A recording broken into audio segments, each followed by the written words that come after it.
নরসিংদীর মনোহরদীতে বাংলাদেশ জামায়াতে ইসলামী কর্মী সংগ্রহ ও জনসংযোগ অনুষ্ঠিত।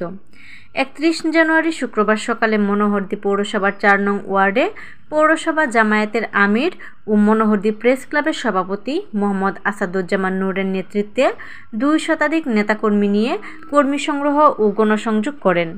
এ সময় তিনি বাংলাদেশ জামায়াতে ইসলামের বিভিন্ন গুণাবলী তুলে ধরে বলেন, বাংলাদেশকে একটি আধুনিক রাষ্ট্র হিসেবে গড়ে তুলতে বাংলাদেশ জামায়াতে ইসলামের বিকল্প নেই। আগামীতে বাংলাদেশ জামায়াতে ইসলাম ক্ষমতায় গেলে একটি সুখী সমৃদ্ধশালী দেশ গড়ে তোলা হবে। এ সময় আরও উপস্থিত ছিলেন পৌর সেক্রেটারি মোহাম্মদ মুফাজ্জল হোসেন, থানা বায়তুল মাল সম্পাদক মোহাম্মদ নজরুল ইসলাম, 4 নং ওয়ার্ড সভাপতি মোহাম্মদ জাহাঙ্গীর আলম সহ আরও অনেকেই।